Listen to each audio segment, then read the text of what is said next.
Pemirsa, jelang perayaan Imlek, warga keturunan Tionghoa di Makassar, Sulawesi Selatan mulai berburu pernak-pernik. Mulai dari hiasan dinding, lampion, hingga perlengkapan ibadah.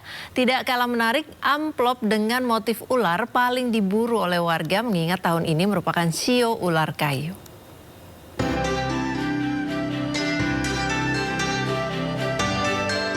Menyambut Tahun Baru Imlek 2025, warga keturunan Tionghoa di Makassar, Sulawesi Selatan mulai berburu pernak-pernik dan perlengkapan ibadah. Seperti di salah satu toko di kawasan Pecinan di Kecamatan Wajo yang ramai sejak awal Januari. Pengunjung berburu lampion, hiasan dinding, lilin ibadah, hingga amplop angpau dengan harga bervariasi. Angpau motif ular paling banyak diburu warga. Shio ular diharapkan membawa keberkahan dan kesehatan pada Tahun Baru Imlek kali ini. Keberkahan, kelimpahan, kesehatan semuanya. Berarti ini persiapan Imlek ya? Iya, persiapan Imlek. Gimana sih persiapan Imlek untuk tahun ini?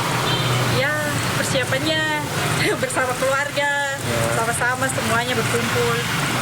Harapan sendiri Di tahun ini? Harapannya di tahun ini semua berbahagia, semua sehat, semua terberkati. Tidak hanya beragam aksesoris, cemilan khas Imlek kue keranjang juga jadi buruan masyarakat.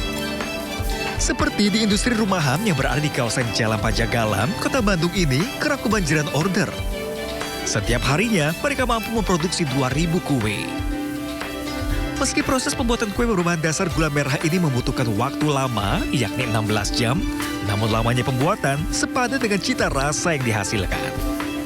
saat ini ada tiga varian rasa, original, pandan, dan kultur, one kultur. Yang paling best seller dari rasa dan ukuran paling banyak dibeli? Banyak sih, tetap yang 500 gram dan rasanya yang original.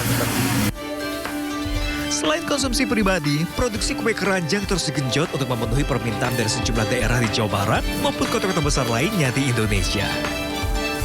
Tim Liputan iNews laporkan.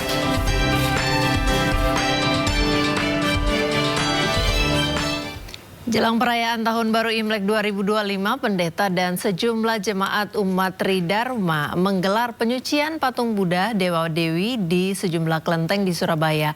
Pembersihan patung merupakan tradisi sebagai wujud penghormatan kepada para dewa yang kini rohnya ke nirwana.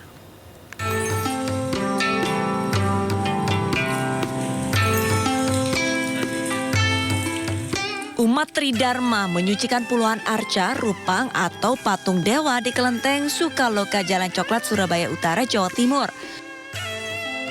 Ritual penyucian ini dilakukan setiap tahun jelang perayaan Imlek. Para pengurus dan jemaat kelenteng membersihkan rupang dengan khidmat. Tak hanya itu, altarnya pun dilakukan pembersihan. Dalam pencucian rupang atau patung Buddha ini membutuhkan air, bunga, serta minyak wangi. Ada 2 bak besar untuk penyucian rupang yang kecil, sementara rupang besar cukup dibersihkan mulai ujung mahkota hingga seluruh badan arca. Total ada 30 rupang kecil dan 2 arca besar yang dibersihkan. Nirwana, otomatis yang di sini ini penghuninya itu kan sudah nggak ada. Maksudnya yang nggak ada itu bukan berarti kosong-kosong gitu, tetap ada yang istilahnya penggantinya.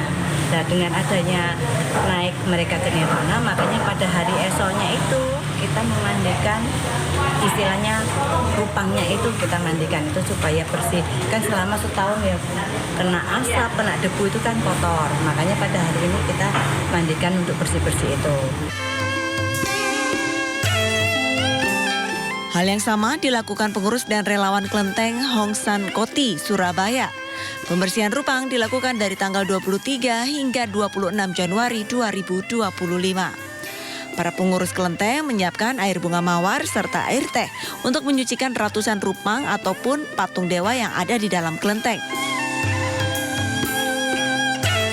Kegiatan ini dilakukan seminggu sebelum pelaksanaan Imlek tiap tahunnya. Patung yang dibersihkan antara lain patung Dewa Kongco Kong Tik Chon Ong yang merupakan dewa tuan rumah kelenteng tersebut, patung Dewi Makwan Im, serta patung Konco Futek Chen-sen. Kemarin kita sudah menghantar Dewa Dewi untuk naik nirwana. Nah, hari ini kita bersih-bersih kelenteng, terus mandikan rupang-rupang. Kan setahun sekali. Pokoknya sebelumnya Imlek kita ritual melakukan ini. Kelenteng Hongsan Koti atau masyarakat sering menyebut Kelenteng Cokro terletak di Jalan Cokro Aminoto. Kelenteng ini adalah salah satu kelenteng tertua di Surabaya dengan usianya lebih dari 100 tahun. Dari Surabaya, Jawa Timur, Tim Liputan iNews melaporkan.